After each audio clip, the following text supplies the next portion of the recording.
दोस्तों, जो स्वभाव से बहुत अच्छे प्रतीत होते हैं, यानी कि सब लोगों की मदद करते हैं, सबसे अच्छा व्यवहार रखते हैं, लेकिन इसके साथ हमने ये भी देखा होगा कि ऐसे लोग जो स्वभाव के अच्छे होते हैं, दूसरों की मदद करते हैं, वो दुखी भी ज्यादा रहते हैं, और जो लोग स्वार्थी होते हैं वो फलते फूलते चले जाते हैं। तो ऐसे में परमात्मा की सत्ता पर उंगली उठाना निश्चित है। लेकिन अगर ये सत्य है तो हमें कौन सा मार्ग अपनाना चाहिए? क्या हम भी दूसरों के जैसे बन जाए? पता नहीं आप में से कितने लोग ये मानते हैं कि अच्छे लोग जीवन में बहुत दुखी रहते हैं, लेकिन इसके पीछे का सत्य क्या है? अगर हम इसके पीछे का सत्य नहीं जानेंगे, नहीं पहचानेंगे, तो कहीं ना कहीं हमारा अवचेतन मन भी बुराई की तरफ झुक जाएगा। इसीलिए अपने मन में ऐसे विचार पनपने से पहले इस बात की पूरी सच्चाई जान ले, ताकि भविष्य में आपको अपने अच्छे होने पे पश्चाताप ना हो, दुख ना हो। इसीलिए आज की जो बौद्ध कहानी मैं आपको सुनाने वाला हूं, उसमें आपको 5 ऐसे तरीके पता चलेंगे जिसके माध्यम से अगर आप कर्म करते हैं तो आप अच्छे कर्म भी कर पाएंगे और दुखी भी नहीं होंगे। एक गांव में आनंद नाम का एक युवक रहता था। उसका भरा पूरा परिवार था। उसके 2 बच्चे थे, उसकी पत्नी थी, लेकिन उसके माता पिता इस दुनिया से चल बसे थे। इसीलिए पूरे परिवार की जिम्मेदारी उसी के कंधों पर थी। बच्चे अपनी पढ़ाई करते थे और उसकी पत्नी अपने घर गृहस्थी के कामों के साथ गाय, भैंस, बकरी इत्यादि का दूध बेचकर अपना घर चलती थी और आनंद पहाड़ में पत्थर तोड़ने का काम करता था। बहुत ही मेहनत भरा काम था।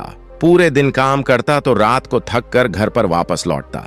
लेकिन इतनी मेहनत करने के बाद भी अगर आनंद को गांव का कोई भी आदमी मदद के लिए बुलाता तो आनंद कभी भी मना नहीं करता था। उसके जीवन का एक ही सिद्धांत था, अगर मैं दूसरों की मदद करूंगा तो परमात्मा मेरा साथ देंगे, परमात्मा मेरे साथ कुछ बुरा नहीं होने देंगे।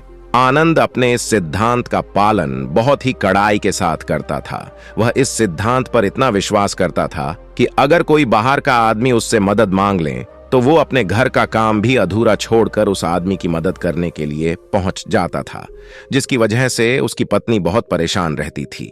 वो अक्सर आनंद को समझाने की कोशिश करती थी कि सबसे पहले अपना काम करो, अपने परिवार को देखो, 2 बच्चे हैं हमारे और फिर भी तुम दूसरों के काम करने में लगे रहते हो। अरे अपने घर को तो संभालो, अपना घर संभल नहीं रहा, दूसरों की मदद करने चले हैं। और जब ऐसी ऐसी बातें आनंद के कानों में पड़ती तो उसके हृदय में कांटा चुभने लगता था और उन दोनों में लड़ाई झगड़ा शुरू हो जाता था। अक्सर उनके लड़ाई झगड़े का यही सबसे बड़ा कारण होता था। लेकिन ना तो आनंद अपने आप को बदल पाया और ना ही उसकी पत्नी ने उसको समझाना कभी बंद किया। इसी वजह से आए दिन उनके घर में क्लेश होता रहता था। जहां तक उस गांव वालों की बात थी तो वो आनंद के स्वभाव को जानते थे और वो जानबूझकर जो काम आसान भी होता था उस काम के लिए भी वो आनंद को बुलाते थे ताकि उन्हें कम मेहनत करनी पड़े। कहने का अर्थ ये है कि गांव वाले आनंद की इस शिष्टाचार का फायदा उठाते थे और सब पीछे से उसका मजाक उड़ाते थे, उसे बेवकूफ कहते थे। ऐसे ही एक दिन आनंद की पत्नी बहुत ज्यादा बीमार पड़ गई। आनंद से जो कुछ भी सेवा हो सकती थी उसने वो सब अपनी पत्नी के लिए किया। उसने गांव के वैद्य को बुलाकर अपनी पत्नी की जांच करवाई, लेकिन ये रोग उस वैद्य की पकड़ के बाहर था। इसीलिए उस वैद्य ने कहा कि तुम अपनी पत्नी को नगर में जाकर किसी बड़े वैद्य को दिखाओ तो तुम्हारी पत्नी की जान बच सकती है। जल्द से जल्द नगर पहुंचने की व्यवस्था करो, नहीं तो तुम्हारी पत्नी के प्राण संकट में हो जाएंगे। ये सुनकर आनंद के पैरों तले जमीन फिसल गई। उसने ये नहीं सोचा था कि उसकी पत्नी के प्राण संकट में है। वो सोच रहा था कि कोई साधारण सा रोग होगा जिसका इलाज हो जाएगा। लेकिन जब उसने वैद्य की यह बात सुनी तो वो घबरा गया। अब पत्नी को नगर तक कैसे लेकर जाएं, क्योंकि उसके पास इतना धन नहीं था कि वो अपनी पत्नी के लिए एक घोड़ा गाड़ी करके उसमें अपनी पत्नी को लिटाकर नगर में ले जा सके। उसकी पत्नी की हालत बिल्कुल चलने की भी नहीं थी, इसलिए उसे नगर पहुंचाने के लिए किसी घोड़ा गाड़ी की जरूरत थी। संयोग से उसके पड़ोसी धनमू के पास एक घोड़ा गाड़ी थी। वो अक्सर व्यापार के लिए अपनी घोड़ा गाड़ी नगर में लेकर जाया करता था। इसीलिए आनंद के मन में विचार आया कि मैं धनमू की घोड़ा गाड़ी ले सकता हूँ। मैं धनमू की इतनी मदद करता हूं, कभी उसके काम को नहीं टालता, तो वो तो मेरे काम को कभी मना ही नहीं कर सकता। और यही सोचकर वो घोड़ा गाड़ी लेने के लिए धनमू के पास पहुंच जाता है। लेकिन धनमू बहुत ही चालाक इंसान था। वो बिना किराए के अपनी घोड़ा गाड़ी अपने सगे संबंधियों के लिए भी नहीं ले जाता था, तो आनंद की तो दूर की बात रही। जब आनंद ने उससे घोड़ा गाड़ी के बारे में पूछा, तो उसने ये कहकर उसका ये काम टाल दिया कि मेरे घोड़े बहुत ज्यादा बीमार हैं, वो शायद बच भी मुश्किल से पाएंगे। 5 दिनों से वो कुछ नहीं खा रहे, तो ऐसे में बेचारा घोड़ा गाड़ी लेकर कहा नगर तक पहुंच पाएगा। हाँ, अगर तुम कुछ धन की व्यवस्था कर सकते हो तो मैं अपने एक मित्र की घोड़ा गाड़ी तुम्हारे लिए मंगवा सकता हूं।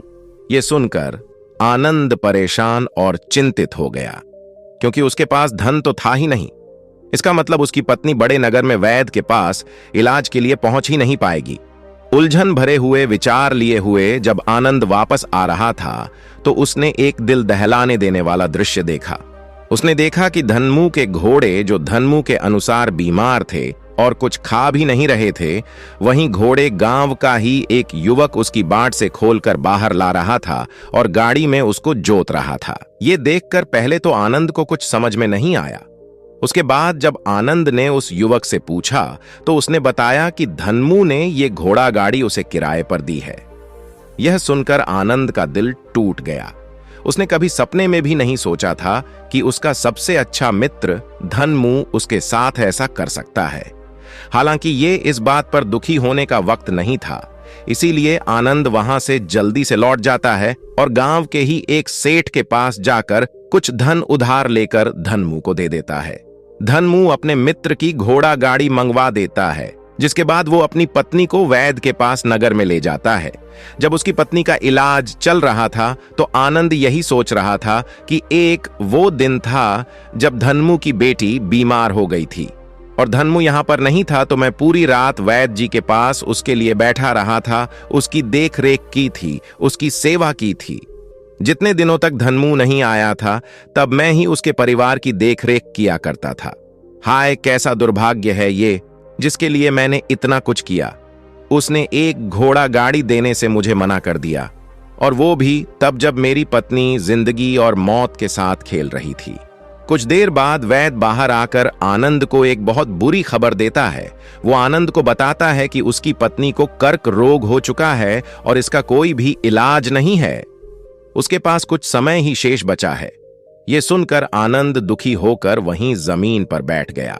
उसकी पूरी दुनिया उजड़ने वाली थी और उसे कोई रास्ता नजर नहीं आ रहा था।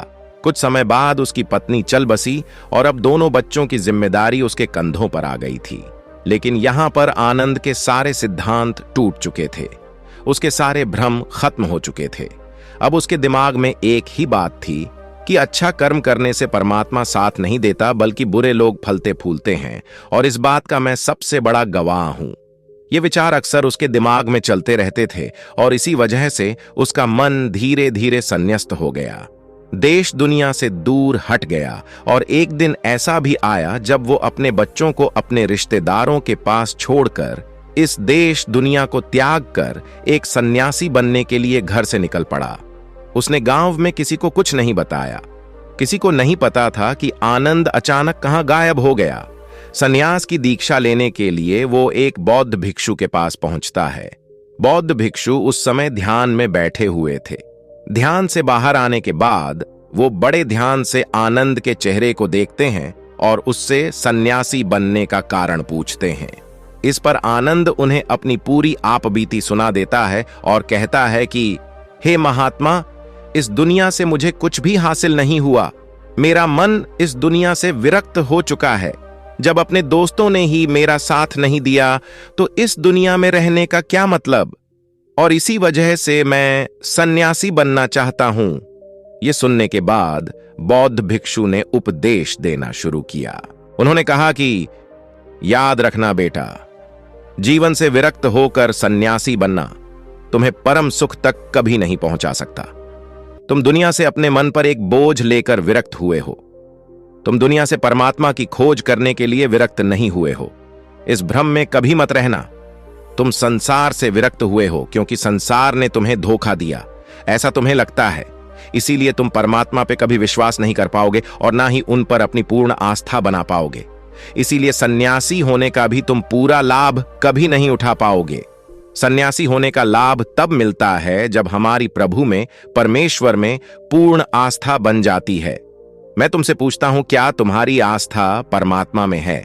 यह सुनकर आनंद कहता है कि हे महात्मा, मैं तो दुनिया देखकर आया हूं कि जो बुरे कर्म करता है वो फलता फूलता है और जो अच्छा काम करता है उसे कुछ भी नहीं देता। परमात्मा उसे दुख ही दुख देता है। इसीलिए मैं परमात्मा पर अपनी पूर्ण आस्था कैसे बना सकता हूं? यह सुनकर उस बौद्ध भिक्षु ने कहा कि यही तो मैं तुम्हें समझाना चाहता हूं कि तुम पूरी ऊर्जा अपनी सन्यासी जीवन में लगाओ और उसके बाद भी तुम्हें फल प्राप्त ना हो तो तुम्हें कैसा लगेगा। इसीलिए किसी की भी मदद करने के लिए मैं 5 सिद्धांत तुम्हें बताता हूं। ये 5 सिद्धांत समझकर संसार में वापस लौट जाओ और संसार में एक ग्रस्त जीवन जियो। उसके बाद ही सन्यासी जीवन का उदय होता है, जब हम अपने ग्रस्त जीवन को पूर्ण रूप से समझ लेते हैं और अपनी जिम्मेदारियों का निर्वाह कर देते हैं। ये कहकर बौद्ध भिक्षु ने कहना शुरू किया कि जब भी तुम किसी की सहायता करते हो, किसी की मदद करते हो, तो उसमें सबसे पहली बात, सबसे पहला सिद्धांत जो ध्यान में रखने का होता है वो होता है कि किसी की मदद करते वक्त, किसी की सहायता करते वक्त कभी भी उससे उम्मीद मत रखना। ये मत सोचना कि आज मैंने इसकी सहायता कर दी, मदद कर दी, तो कल बदले में ये भी मेरी सहायता करेगा, मेरी मदद करेगा।